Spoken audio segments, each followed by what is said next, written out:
Good afternoon, everyone. Welcome to our webinar, Double Efficiency, How Cavallo and EthoTech Reshape Dynamics GP Operations, sponsored by Cavallo and EthoTech. My name is Elizabeth Morse, and I'm the events manager here at Cavallo. We're super happy you're all joining us here this afternoon. The format for today's webinar is going to be a 45-minute presentation that includes a couple live demos, both from Cavallo and EthoTech. And then we'll end today with some time for Q&A. Speaking of Q&A, feel free to jot your questions into that Q&A icon at the bottom of your screen at any point throughout this webinar, and we will do our very best to get to all of them. Lastly, just want to let you know this webinar is being recorded, so you will be able to access the recording on demand almost immediately following today's webinar. We're excited to have Mike Radin from Cavallo and Stephanie Rasmussen from EthoTech with us today. They'll provide high-level overviews of each organization and walk you through how you can optimize your business processes by working smarter, not harder. So without further ado, I am going to turn it over to our presenters to introduce themselves and to kick us off. Thanks, Elizabeth. My name is Mike Radin. I'm a senior sales engineer at Cavallo. I've been here a little over 2 years now. My background is in business intelligence and analytics. In this role, I love working with prospects and customers to understand their processes, identify pain points, and build solutions to help make them more efficient, more profitable, make their life easier. Just a little fun fact about myself. My favorite vacation is visiting national parks. I've been to 8 in the last 5 years, and my wife and I are currently planning where to go in 2024. With that, I'll turn it over to Stephanie to introduce herself. Hi, everybody. I'm Stephanie with EthoTech. I've been with EthoTech for 12 years and in the GP channel for over 20. I love helping solve client commission process issues and help bring better visibility and transparency, reliability to this vital business process. When I'm not solving those puzzles, I am an avid motorcycle passenger on my husband's bike du jour, and I'm happy to share with you my tips that I learned for packing light on a 30-day trip to Italy. So now that you've met me and Mike will talk to you a little bit more about what Cavallo does. Yeah, so just to set the agenda for today, we'll do some company introductions. We'll do a live demo of Cavallo SalesPad and EthoTech, and then we'll have time at the end for questions and answers. For those of you in the audience who may not be as familiar with Cavallo, we were formerly known as SalesPad, and SalesPad is still the name of our Dynamics Great Plains desktop product, but the rebrand to Cavallo has given us the room to grow into new products and markets. We were founded in 2003 and just celebrated our 20th anniversary this fall.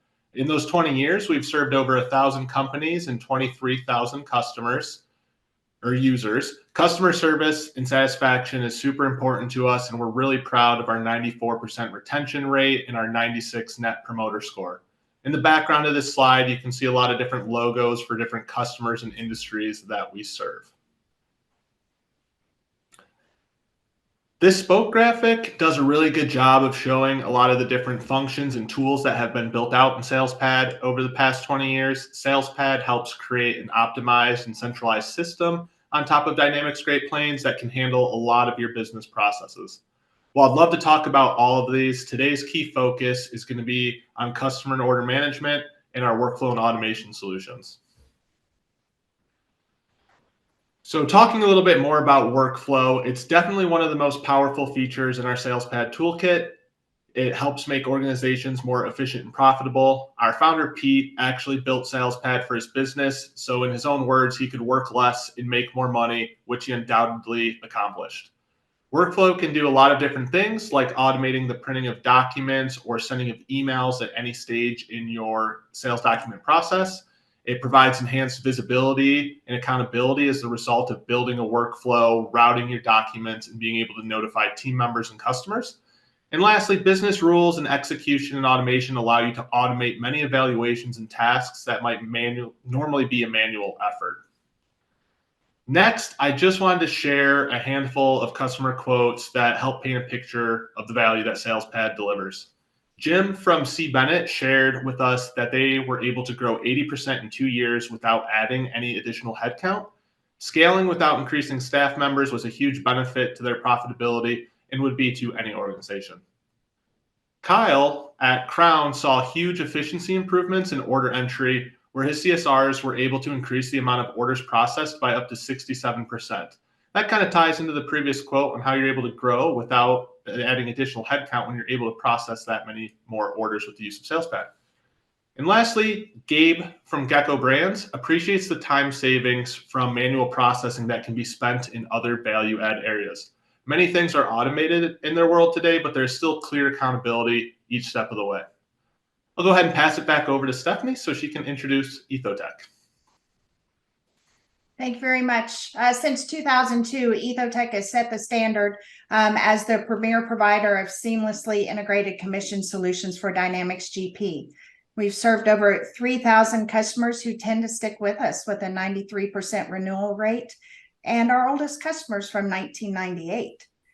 We're able to have clients older than our company because we purchased the product from another Dynamics GP ISV years ago, and we're able to hit the ground running with their customers as well. So we have one goal, and that's to streamline your variable compensation challenges. We do this by providing, implementing, and supporting the right solutions for your company. So some of our customers, Crystal from Kawasumi, she said, hey, EthoTech saved them a ton of time. It seemed that they used to work all the time to create the data for their commissions and not able to really analyze it. And so with the commission plan, creating the data is easy. Now they can really dig into what it means for their business. Teresa Wilk gave both our product and our company a great kudos in saying, you know, it's the easiest thing, whether it's the product or the company, super easy to work with. They've never had to wait for anything, and it's just the best thing she's ever seen. Or Lorraine, short and sweet. That was a great implementation for us. She said it's the best thing since sliced bread.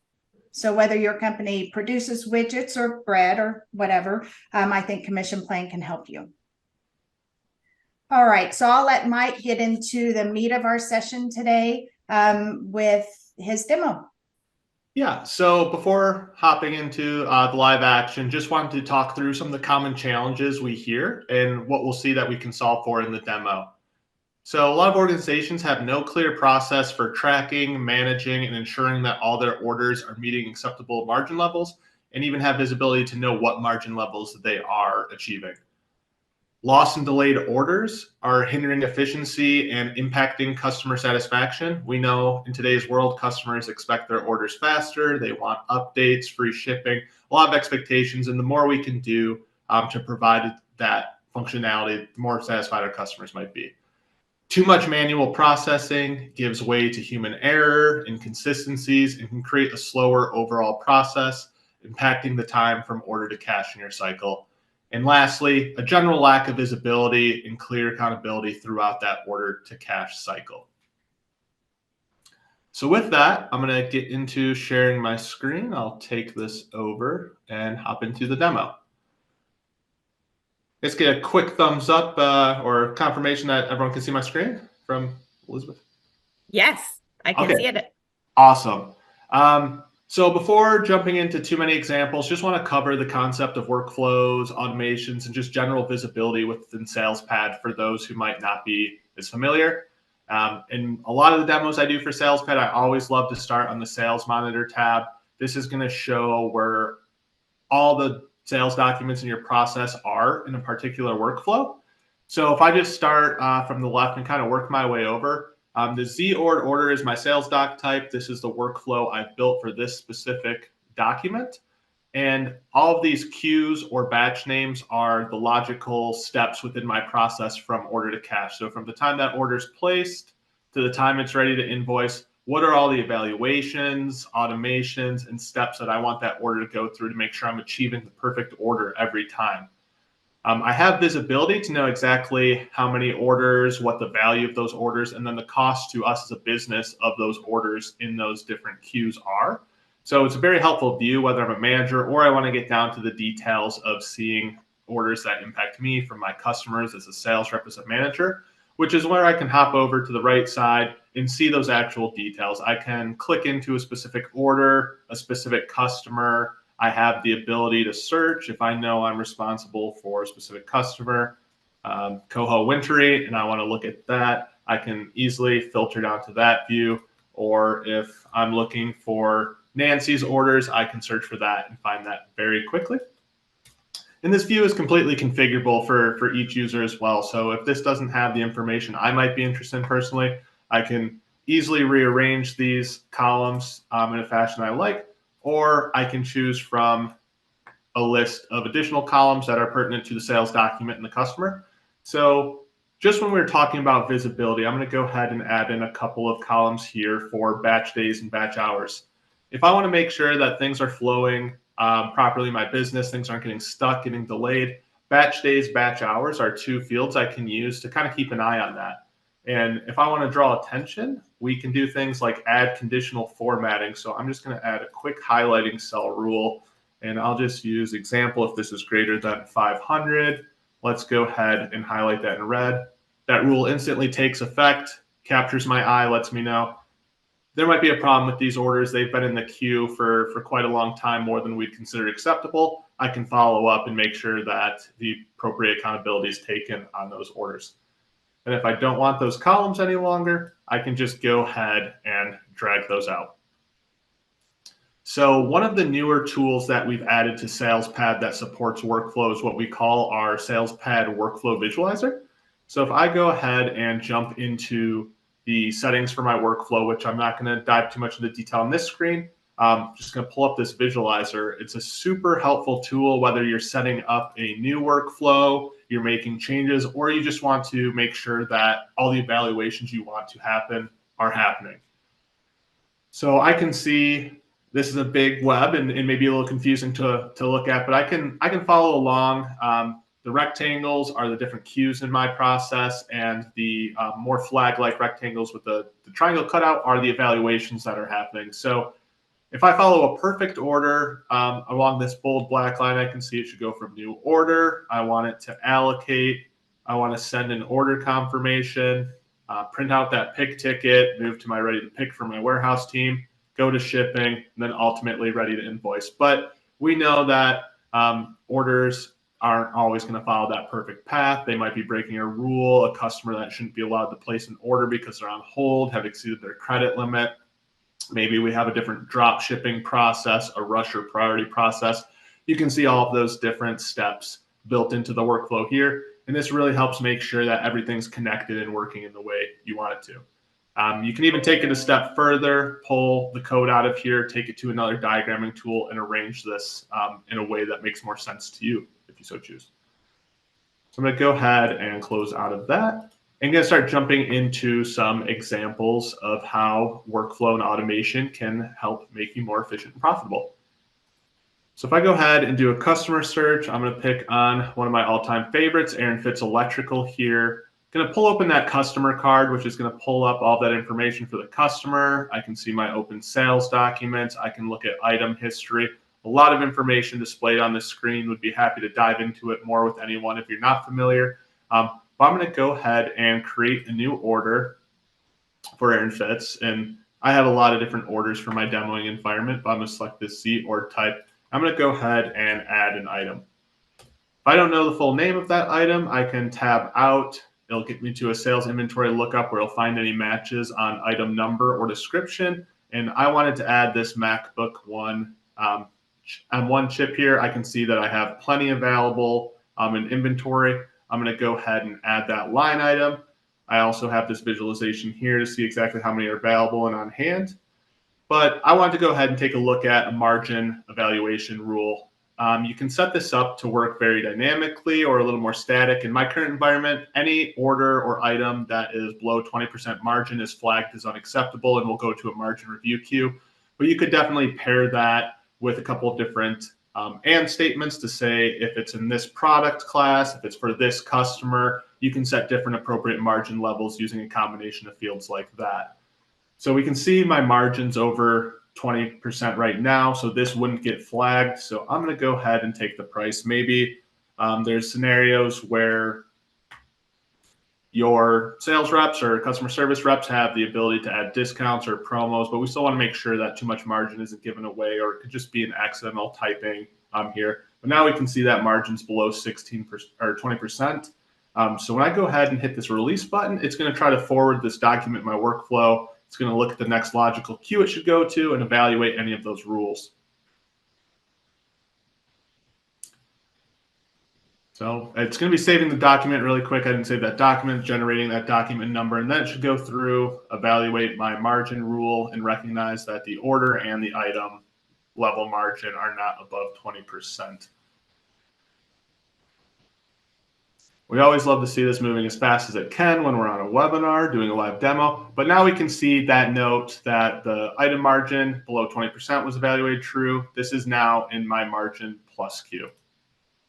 Now from here, I might not want just anybody to be able to come out here, approve this order, and move it through.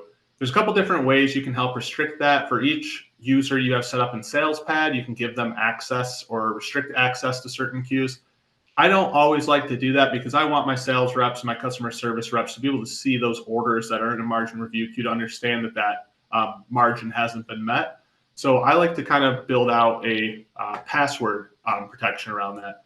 And one of the things I also like to do is send an email to my manager to let them know, hey, there's a new order in the margin review queue. Could you please go out and approve this or make changes or reject it? Send a copy of that document just so we can understand what items are on there, what price. I might add some margin detail into this document that I send, but that's going to notify, bring the accountability, make sure that we're moving as fast as we can throughout the process. So if I go ahead and come out here now, if I just try and forward this document, maybe I'm not the manager and I'm just trying to push my order through because I want to make the sale, I have a rule that requires manager approval. So it's going to stay in this queue until that manager approval is provided. So I have a checkbox here for manager approval. It's not just as simple as checking the box. If I try to check the box and hit forward, it's going to ask me for a password before it allows me to forward. If I try typing in a password that's incorrect, it's not going to let me forward. But as soon as I go ahead, enter that password correctly, you can see another smart printing job just ran. So I'm automating the printing of a pick ticket. So this can go directly to any printer on the network. So this might go down to my warehouse so that they can start doing that picking right away. And I can see that confirmation of all the different queues that this went through. One of those being an order confirmation once the margin was approved. So now we've sent a copy of that to a customer. You can build out a formatted report, add your logo, color, really change the format of this report to your preference, but give that confirmation to the customer, let them know that their order is being processed and they can expect it in the near future.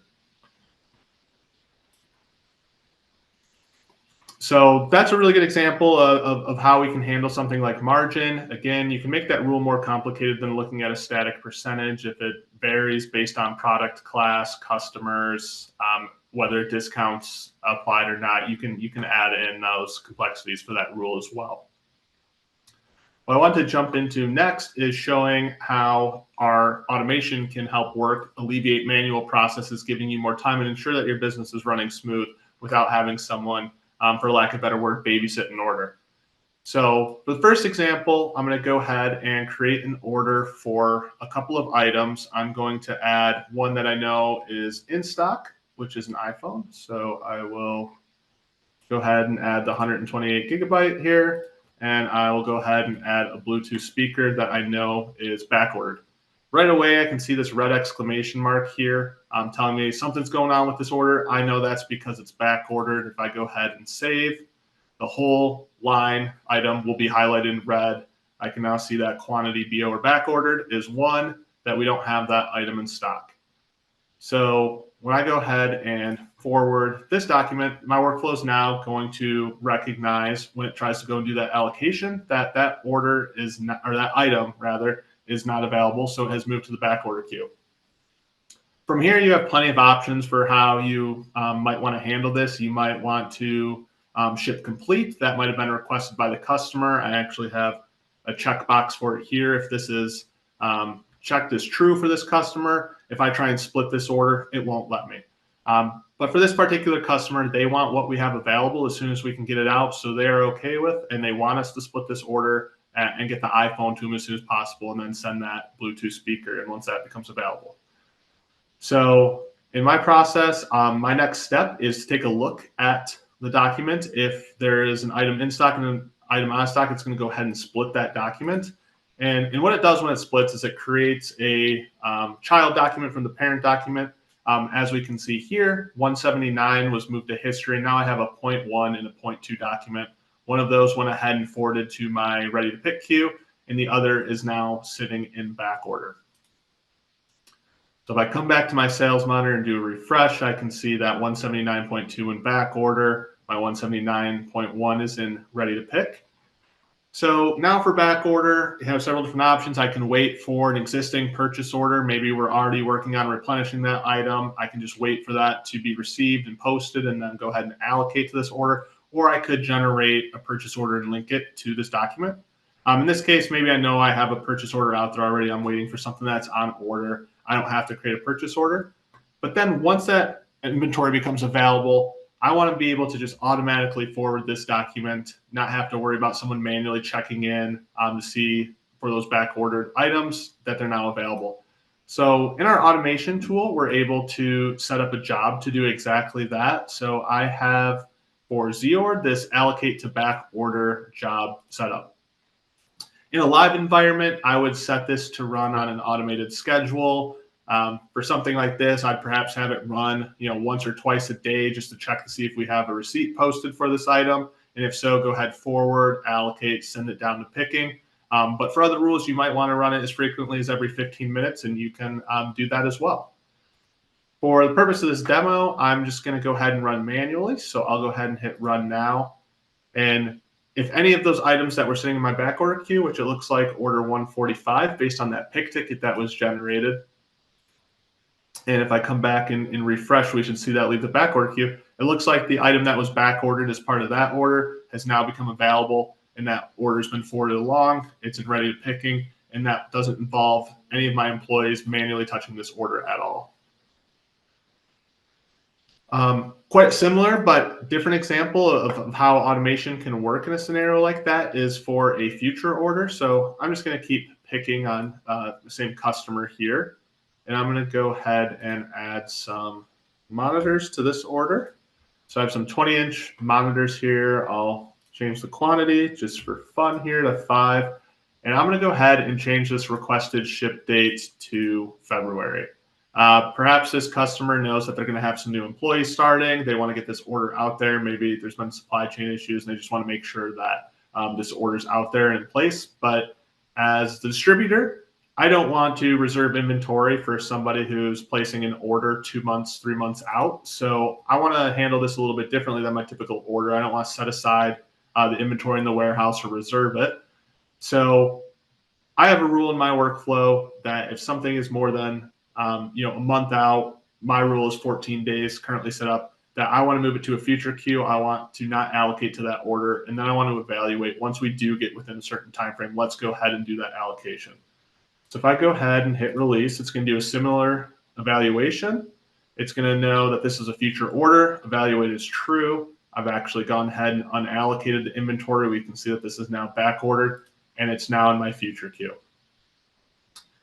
As part of my process, that's exactly where I want it to be.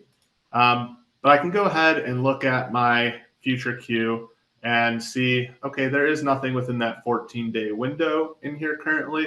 Let's go ahead and change this order that I already created to time within that frame. So I'm gonna go ahead and change it to the 19th.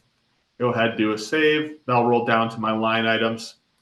Now, my automation job, very similar to the back order job, is going to go ahead and look and see and recognize that we're within that 14-day window. Let's go ahead, get this out of the future queue, allocate it, send it down to the warehouse so we can start processing this order. And that time frame might be, more or less depending on your specific product and lead times.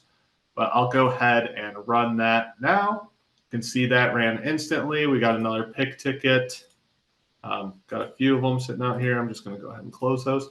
I come back to my sales monitor, 147, no longer in my future queue. It's gone ahead and moved into that ready to pick queue. So without having someone have to keep an eye on that, you can manage a lot of different scenarios with your orders based on date, back order, any status or field or user-defined field that SalesPad allows you to create would allow you to do those types of evaluations. Last is an example, not so much using our automation tool, but just using general workflow rules and evaluations.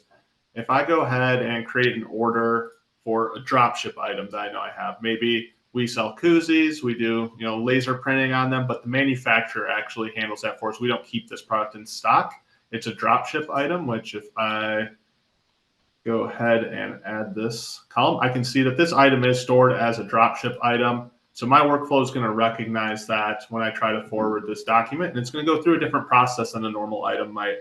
So if I go ahead, I'm just going to change the quantity to 100. I don't think too many people are going to order one koozie. You also saw a price change initiated. You can build that into SalesPad, of course. At different quantities, you might have price breaks, and same with GP. But can easily see that happening in real time as I change that quantity.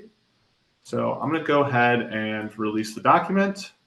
My workflow has realized that there's a dropship item on the order. It is telling me to choose vendor and forward. So just an example, if I want to create a dropship PO, I have to know who's going to go ahead and fulfill that order, what manufacturer vendor I'm working with. If I try to create that dropship PO before identifying a vendor, I'm going to get an error saying missing vendor evaluated true. This is going to stay in our dropship queue. So let me go ahead and add the column for vendor here.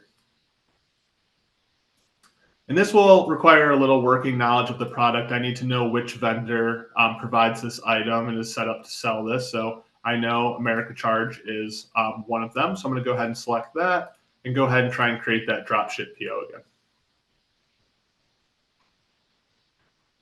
Now we can see that was successful, and this is moved to the ready to invoice queue. It doesn't need to go through our picking process or our shipping process. The purchase order is going to go to the manufacturer. They're going to handle the fulfillment. We're just going to need to send that invoice to the customer and then ultimately pay against that purchase order for our vendor. That was created automatically in the background through a plugin. So if I go to this purchases tab, I can see this purchase order for my quantity of canned koozies.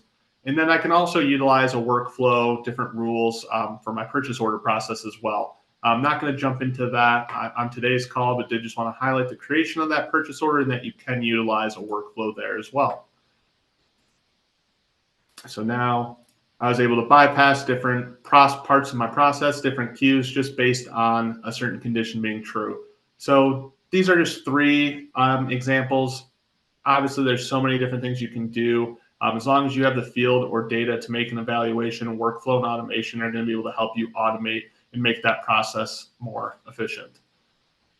So I'll go ahead and jump out of the demo now.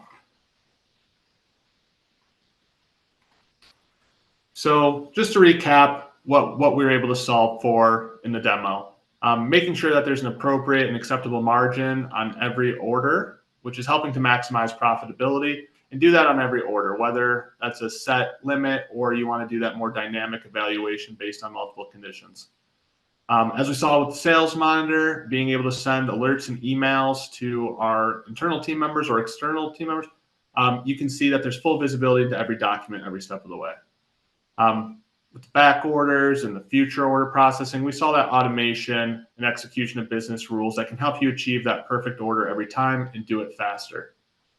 With the routing, with the email notifications, with the visibility through Sales Monitor and other places in SalesPad, there's clear accountability on all documents, and we can be confident that our team members are going to know when it's their turn to interact or act on a document. Thank you. And with that, I'll hand it over to Stephanie to do a demo for EthoTech. Thank you, Mike. That was really awesome to see. Thank you. So when we chat with customers about their processes, we find that they have, some inefficiencies that really fall into 3 main areas. For commissions, they find that figuring out who should get commission for a given commissionable customer or commission line, who's entitled to payment. Also calculating the correct payment amount. Having a long career in both variable compensation and payroll, I get it that you absolutely don't want to mess with people's money. But on the other side, you need to think about your company's position and protect that as well. So we'll cover how the software automates calculating the right amount for different scenarios. And the third one is timing, scheduling the payouts. When do you release the commissions? Monthly, quarterly, when the invoice is posted or invoice isn't paid. Doing that on spreadsheet is super tough. So we'll go through that in the demo as well. So here I am sharing my screen in Dynamics GP. And to start out, I just want to show you how quickly Commission Plan from EthoTech can close the period for you. So in a short time, by just telling Commission Plan what date you want on the commission payment, what type of transaction you want to create, and that date, and which documents to include in the run, you can quickly close your period for commission processing. And so in this example, I'm paying out my February commissions for documents only paid in the month of February. Now, best practice is to preview. I'll go ahead and do that quickly. And I can see I have some commissions. The commission amount for this run is $29,000.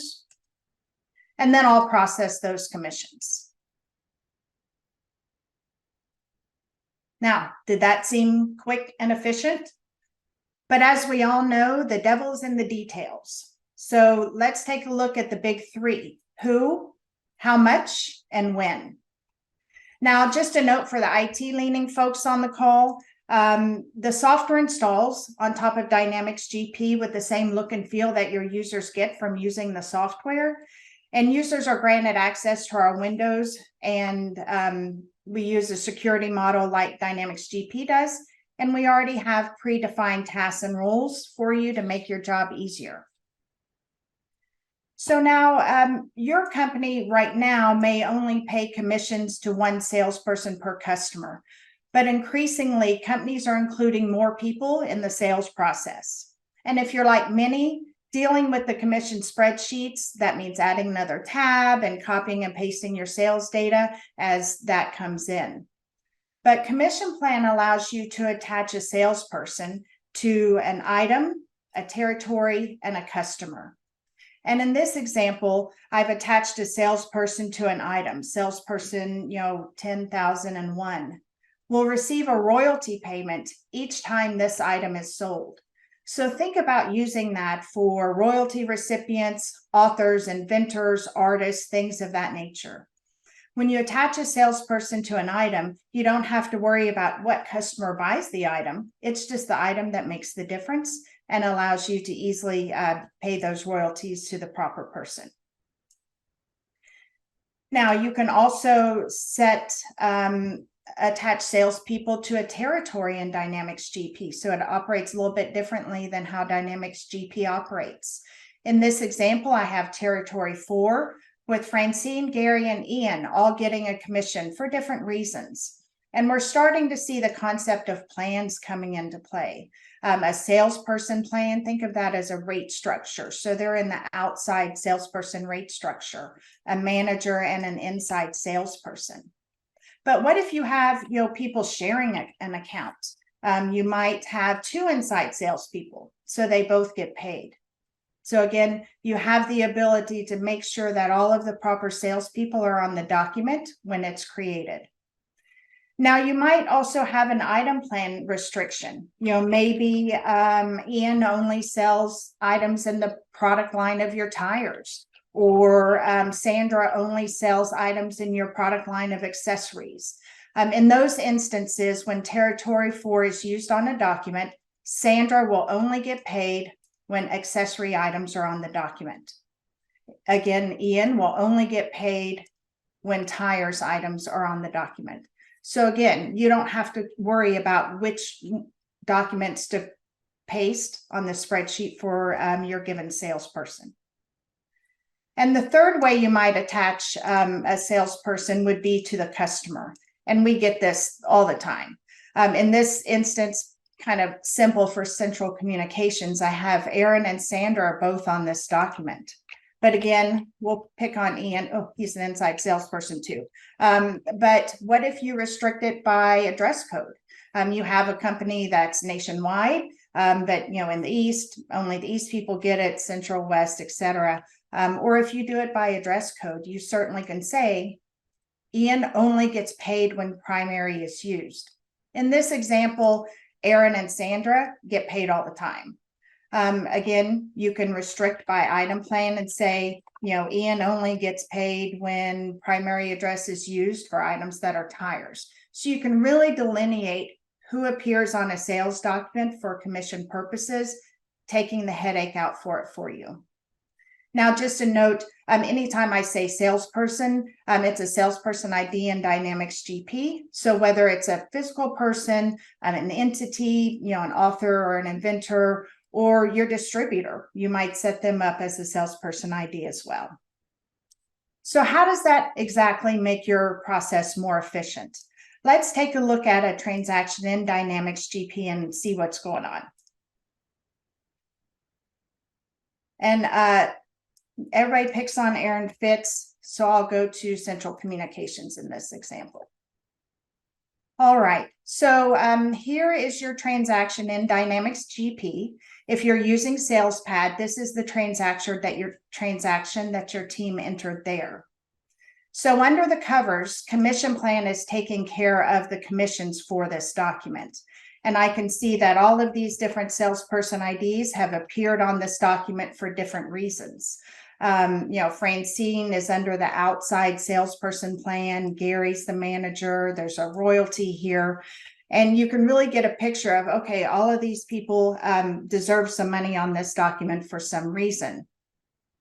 Now, in looking at Ian, Paul, and Sandra, all in the same salesperson plan as inside, you can see that their commission dollars are different. And I would suspect in this example that there's an address or an item restriction that is taking over and explaining why all of their numbers are different. So just remember, because commission plan can put all of the proper salespeople on the document for you, that follows through the whole process. And you don't have to worry about copying and pasting invoice data on your spreadsheets. We've even seen customers before using commission plan entering multiple transactions for a given customer so that they can be sure they get, Ian on the tires and Sandra on the accessories. This will allow your team just to enter one document, and it takes care of the who for a multi-line, multi-business line invoice. All right, so now that the who is answered, let's talk about the what. Does your company pay commission rate for inside versus outside salespeople, or junior and senior account reps? In the commission plan matrix setup, it allows you to define all of those rates for all of those different combinations, and taking into account the type of salesperson, the type of customer, and the type of item. Now, this example is more complex. Maybe you don't vary the commission rate by the customer, so you might say, the customer plan is standard. And the reason we do it this way is it allows you to kind of take care of your entities, salesperson, customer, and item in bulk. If all of your inside sales reps get paid the same rates, but just for their customers, it keeps you from having to maintain each salesperson separately. Again, same with customers and items. Now, sales managers love the ease of designing a system that really gets you to your company goals. You can have different rates for different items, some with a % of sale, some based on margin. Mike talked a lot about that, and some just a flat amount. It also can handle if you have, say, a new product launch and you want to have a higher commission rate for the first 90 days of that item. Or if you have a new customer and for the first year, the salesperson gets a higher rate and that sunsets to their normal rate after a year. So again, the sales managers love the flexibility they have in giving different entities different commission rates. Now, in this example, my inside salesperson is getting paid 1% of margin, but I can scroll through here and see, there are different plans for different types of salespeople, so they get different rates.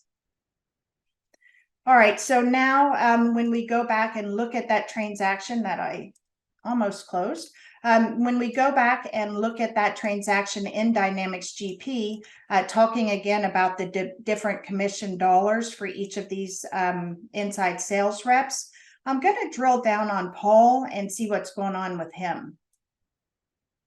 Now here is the line detail for the commissions. And so I can see it looks like Paul generally gets 1% of margin. And we understand that commissions are full of exceptions, and we're happy to help with that. Say on this invoice to Central Communications, Paul deserved, I don't know, 50% of margin. He'll be happy with us. The commission rate and commission dollars to the far right changed, and we updated that right away. And so you are able to make kind of exception overrides on a given document or given document line that'll flow all the way through, so that you don't have to kind of remember, oh, did I add that to my spreadsheet? And so now I've updated Paul's commission, and you can see to the right that the manual checkbox is checked. That just lets you know that it was a system generated. It wasn't a system generated commission. That someone who's able to edit commissions did so. And say in this instance, even, Sandra, she didn't work on this deal this time. We can delete her. All of the other transactions for Central Communications in the future, Sandra will be there, but this time, whatever, she just wasn't eligible for commission. Again, all of this stays with the document as it moves through the process and allows you to make sure that all of the right people are on the invoice at the same time.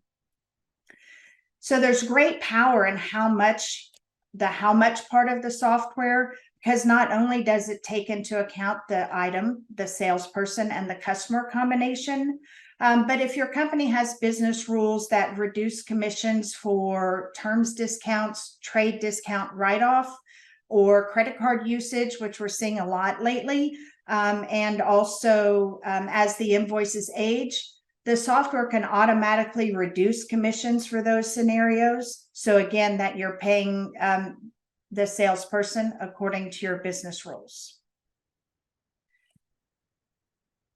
So all of those extra, overrides that you use, again, are tough to deal with in a spreadsheet. And so we're happy that that can kind of ease your trouble with your spreadsheet. All right, so we've talked about the who and the what. So let's talk about the when. Here in salesperson maintenance, I am using EthoTech's alternate maintenance window. If you prefer the GP window, you're welcome to access our stuff by the additional menu at the top. But what we've allowed you to do is set up salesperson classes, which I'll get to in just a little bit. You can set your salesperson plan here, but you can also dictate what kind of transaction is created. That's a horrible example. Sorry about that. What kind of transaction is created, and then also when you release commissions. So when is it appropriate to release commissions? Now, in this example, I'm allowing commissions to be released based on the salesperson ID. We've made it easy for you to do that by setting up the class ID. So if all outside reps get paid when the document is posted and you add a new rep in the outside rep class, we can roll all of that down for you, saving up some time and setup. But in this example, Francine gets paid when the document is posted. I'm creating an unposted Dynamics GP payables transaction going to this vendor ID. Now, if you have distributor reps that you pay and you don't want to pay them individually, the actual person, you could attach, multiple salespeople to the same vendor ID for payables transactions, which means we would cut one check to Burger 001, but it would include the commissions for all of the reps under them. So it really saves your AP team a lot of time. So again, I have some salespeople who get paid when the document is posted, and some only get paid when the document is relieved. And so that's great because you don't have to run your cash receipts report, reconcile it in your spreadsheet, who got paid, what got paid, short paid, etc. The software takes care of that for you. And so when you're processing your commissions at the end of the period, and we'll loop back around to kind of where we started this discussion, when you process the commissions, which is locking the commission record down so it can no longer be picked up again, processing commissions is quite straightforward. You just tell the software what period you want to use. In the earlier example, I used the date document paid, but you have a lot of options telling it what do you want to pick up. And what's nice is that even if you have some salespeople that release commissions when the document is posted, and some salespeople on the document is paid, even on the same SOP document, we take care of that. And so in this example, again, I'm paying my March commissions for all of the documents paid in March, but you could add other restrictions. A lot of people use this for if you pay your royalty recipients yearly, you might set up a salesperson class of royalty recipients and put a wider range in there. Or if your managers only get paid quarterly, you might set up a manager class. So you can really decide who gets paid when in filtering the data. Now, a best practice is to preview your commissions, and there are several different ways to do that. I won't go into all of that today, but when you're previewing your commissions, you're just double checking everything's right. All of the exceptions are taken care of. And then processing the commissions, again, locks down the commission records and automatically creates the purchasing documents for your AP team, so they don't have to do that either. And I'll just pull up a transaction for you so you can see that all of your AP transactions are already created for you. So there's Nancy's commissions for this period. And your normal Dynamics GP process just picks up from there. Whether you pay with checks or EFTs or whatever, just take care of your normal business process and take it from there. So in the span of this call, I've efficiently paid commissions for 2 periods. So just think about, how your process is, and if you could pay out 2 commission periods in under an hour. So I'll let just kind of highlight again what we went over today. Figuring out who gets paid for commissions, sometimes is tough, and especially with all the spreadsheet tabs. But it just allows you to deploy laser focused precision to your payout landscape, gives better visibility to your salespeople, and they feel more comfortable that they're getting paid for what they deserve. Obviously, you think a commission software should be able to calculate the proper rate. Yep, we get that. But also the other business rules of reducing commissions for, write-offs and things like that. The software can take care of that for you. And then timing, hunting and pecking to figure out who gets paid when, and did I release it right or whatever. We certainly can help you with that. So definitely making your process a ton more efficient. Thank you for that, Stephanie, and thank you, Mike, for your demo as well. We are going to move right into Q&A. We have about 10 minutes remaining. Looks like we already have a few questions, so I'm going to start with you, Stephanie, while your demo is fresh. First question for you is, can the commission amount be calculated on invoices and open orders, or just invoices? Thanks, Stacy. That's a great question. It's actually a setup option. Really, today I only talked about invoices, but any sales document type in Dynamics GP, you can calculate commissions. And so whether it's a quote, an order, an invoice, you'll be able to see, and a return, of course, you'll be able to see commission data. You can only pay out the commissions for a posted SOP document. Thank you. Perfect. Thanks, Stephanie. Mike, gonna jump over to you. So you showed how you split an order based on something being back ordered. Can you do this for different warehouses or ship to locations?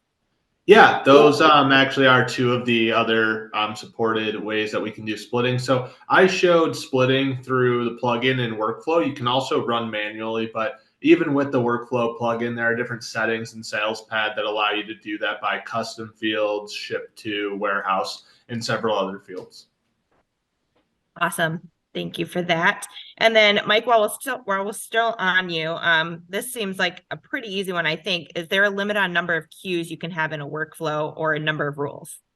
No, there's no hard limit on either. I think obviously you just have to think about what's the appropriate amount to build. And then with those rules, you saw it doing that evaluation during my demo. The more rules it's evaluating on a specific queue, the longer it could take to do that evaluation. But ultimately, no, there's no limit there. Fantastic. Let's see. Stephanie, for you, what does the report look like when you pay a commission? I would need to see customer and items that are being paid on. Would that be possible to see both? Oh, absolutely. We have standard reports with our software. You could use Smart List Builder and pre-built objects to use. You could use SSRS. So yeah, how you show the data is really up to you. Typically people show customer and item so the salespeople can see exactly what items, they're getting paid for. If you have a margin calculation, you might want to show margin on that report. If you don't, you probably don't want to show margin. So it's really up to you, but certainly right out of the box, customer and items, no problem. Thank you for that. This one's kind of funny, simple, it's the inevitable. Like, what happens if a salesperson leaves? How does the software handle that? Kind of depends on your business rules, but certainly can be handled. Does the salesperson that leaves, do they get commissions for a certain period of time? Certainly, yep, you can pay those out. Does the new salesperson, take over those dollars? Sure, not a problem. We could put the salesperson on the document and remove the old one using our utilities. Or does nobody get paid? Certainly we can do that as well. So it depends on how you would do it, depends on your business rules, but we can take care of it. Thank you for that. So this concludes all of our questions at this point. I welcome, if anyone has any questions, let us know. But we thank you very much for joining us. We know your time is very precious and we appreciate you spending an hour with us here today. Thank you, Mike and Stephanie, for your time in preparing this presentation for everyone. If you'd like to dive deeper into your organization's specific needs, or you have specific questions around EthoTech or SalesPad, let us know. Mike or Stephanie would be glad to coordinate a follow-up call with you. Lastly, when you exit the webinar, we'll have a really, really brief survey about 3 questions. We value your feedback, and once again, thank you for your time and for joining us. We hope everyone has a great day. Thank you, everyone. Bye-bye.